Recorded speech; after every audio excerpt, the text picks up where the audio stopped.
आप सब बच्चों को एक सूचना बताया जा रहा है और आज 23 मार्च है ना। तो भारत सरकार का तुगलकी फरमान जारी हुआ है कि आप सब बच्चों का विद्यालय फिर बंद किया जा रहा है क्योंकि कोरोना बढ़ रहा है। शांत रहिए कि आपका विद्यालय आज से 31 मार्च तक विद्यालय बंद रहेगा, ठीक है। और आप सब लोगों को बताना चाहेंगे कि यही काम पिछले साल भी हुआ था कि एक हफ्ते के लिए लॉकडाउन किया जाएगा जब आपका एनुअल एग्जाम चल रहा था, और तब से लेके पूरा साल जो था वो विद्यालय बंद हो गया, जिससे आपकी पढ़ाई बहुत ज्यादा नुकसान हुआ। और इस साल जब विद्यालय खुला, आपने किताब कॉपी अपना सारा व्यवस्था कर लिया, तब हमारे तुगलकी फरमान जो हमारे सरकार हैं वो अब आदेश कर दिए कि अब फिर जो है कि ये विद्यालय फिर बंद होगा। माननीय योगी आदित्यनाथ महाराज जी, मैं आपसे पूछना चाहता हूं कि आप बच्चों के भविष्य के साथ और जो प्राइवेट अध्यापक विद्यालय में पढ़ा के अपनी रोजी रोटी कमा खा रहे हैं, उनके पेट पे लात क्यों मार रहे हैं? इन बच्चों के भविष्य के साथ खिलवाड़ क्यों कर रहे हैं? ठीक है, कोरोना अगर बढ़ रहा है, विद्यालय बंद था, पूरे साल में किसी एक अध्यापक ने, किसी एक प्रबंधक ने कभी भी विद्यालय खोलने के लिए कोई धरना प्रदर्शन नहीं किया और हम लोगों ने पूरा सपोर्ट किया। लेकिन बीच में अगर कोरोना फैल रहा है तो मैं आपसे पूछना चाहूंगा कि जब गोरखपुर महोत्सव आप करा रहे थे तब कोरोना फैल नहीं रहा था।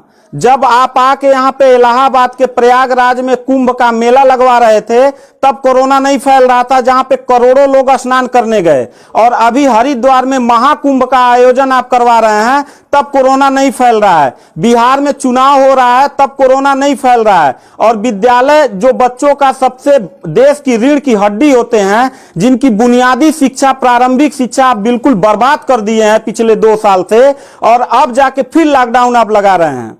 तो आपसे पूछना चाहेंगे कि बच्चों के भविष्य के साथ आप मैच क्यों खेल रहे हैं? ये जितने भी बच्चे हैं, अगर 1 मार्च आप 1 अप्रैल बोले हैं, 1 अप्रैल तक अगर विद्यालय नहीं खुला तो इन सारे बच्चों को लेके मैं रोड पे बैठ जाऊंगा। ये मैं आपको खुला चैलेंज कर रहा हूं, क्योंकि बात सिर्फ मेरे तक का नहीं है, इन सारे बच्चों का भविष्य है। और इन सारे बच्चों का भविष्य आप लोग अंधकार में डाल रहे हैं। आप लोग खुद नहीं चाहते हैं कि देश का बच्चा पढ़े, पढ़ के कुछ लायक बने। आप लोग अपना जब रैली निकालना रहेगा, चुनाव रहेगा, तो कोरोना आपके पास नहीं रहता है। और जब आपको लगेगा कि आपके विपक्ष में लोग खड़े हो रहे हैं तो आप कोरोना का ड्रामा करा के विद्यालय को सबसे पहले आप बर्बाद कर रहे हैं। आप बताइए, विद्यालय में आप गोरखपुर जिले में 193 लोगों ने अपने विद्यालय की मान्यता निरस्त करा लिया। जानते हैं क्यों? महंत योगी आदित्यनाथ जी, क्योंकि वो लीज पे चलाते थे और उनका भाड़ा हुआ करता था 40,000 45,000 रुपया मंथली हुआ करता था। वो भाड़ा न चुकाने के वजह से, चूंकि मालिक को भाड़ा चाहिए, उन लोगों ने अपनी मान्यता निरस्त करा दिया। और सरकारी जो स्कूल है उनकी हालत तो पहले से मतलब खस्ता हो चुकी है। तो ऐसे कंडीशन में गार्जियन करे तो क्या करे, और हम अध्यापक करे तो क्या करें? ये जितने भी 16-17 स्टाफ हैं, इन सब लोगों की रोजी रोटी चलती है इन बच्चों के और इस विद्यालय के संस्था से। आप लोग हमारे पेट पे प्रहार कर रहे हैं, हम लोगों के व्यवसाय से प्रहार कर रहे हैं। अगर आपको लग रहा है कोरोना है, ठीक है, विद्यालय बंद कर दीजिए, तो आप ये भी अपनी नियत को साफ करिए कि कुंभ का जो मेला महाकुंभ का लगवाने वाले हैं उसको भी कैंसिल कर दीजिए। और जो गोरखपुर महोत्सव और गोरखनाथ का मेला लगवा के आप ड्रामा करवा रहे हैं वो भी बंद करवाइए। यानी आप खुद नियम का पहले फॉलो करिए, हम लोग नियम को फॉलो करने के लिए तैयार हैं।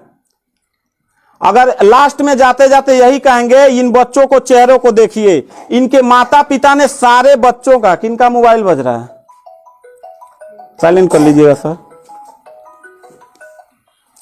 इन सब बच्चों के माता पिता ने, बच्चों कितने लोगों ने आप किताब कॉपी अपना सारा कंप्लीट कर लिए हो?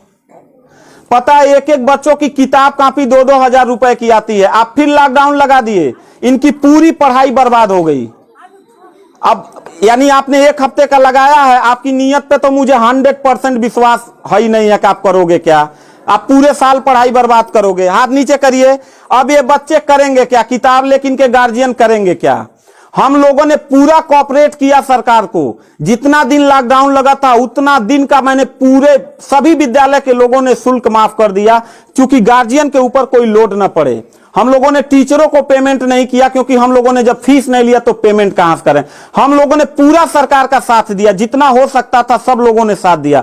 लेकिन अब इतनी कंडीशन होने के बाद, विद्यालय खुलने के बाद आप लोग विद्यालय बंद कर रहे हैं, ये बहुत ही गलत कर रहे हैं। और आपका पॉलिटिकल जो फंडामेंटल जिस पे आप चल रहे हैं कि जिन नियतों पे आपका बर्बाद होने वाला है, मैं लिख के आपको दे दूंगा कि अगर फिर से 1 अप्रैल के बाद, ठीक है, अगर 1 हफ्ते के रोकने के बाद कोरोना भाग जाता तो मतलब 1 हफ्ता आप बंद कर लीजिए, बिल्कुल हम लोग 1 हफ्ता नहीं पढ़ाई कराएंगे। लेकिन अगर फिर साल भर का ड्रामा आपने किया तो निश्चित तौर पे याद रखिएगा कि तानाशाही उतना ही अच्छा लगता है जितना तानाशाह के अंत होने का समय ज्यादा दूर हो, और आपका समय बिल्कुल नजदीक आ गया है।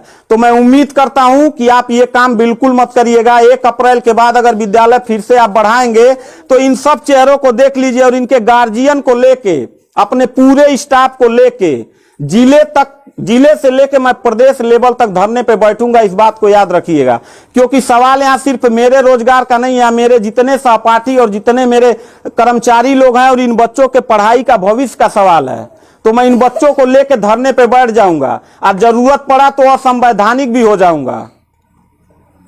इसी के साथ मैं सरकार से रिक्वेस्ट करूंगा कि अगर 1 हफ्ता में बंद करने से कोरोना भाग जाता है तो हम सब लोग आपके साथ हैं, अगर नहीं भागता है तो 1 अप्रैल से छोड़ दीजिए। हम लोगों को कोरोना होगा, मरेंगे, क्या करेंगे वो हम लोगों की रिस्पांसिबिलिटी है। आपको इतना चिंता करने की जरूरत नहीं है, क्योंकि कोरोना में लॉकडाउन लगाने के बाद खाना हम ही लोग पहुंचाएंगे, लोगों के आने जाने की व्यवस्था हम ही लोग करेंगे, उनके दवा दारू की व्यवस्था हम ही लोग करेंगे। आप सिर्फ ड्रामा करेंगे, सिर्फ थरिया पिटवाएंगे और मोमबत्ती जलवाएंगे, इससे ज्यादा तो आपकी कुछ औकात है ही नहीं है। तो मैं उम्मीद करता हूं कि 1 अप्रैल के बाद आप विद्यालय खोल दीजिएगा। इन बच्चों के भविष्य के साथ आप लोग खिलवाड़ मत करिएगा।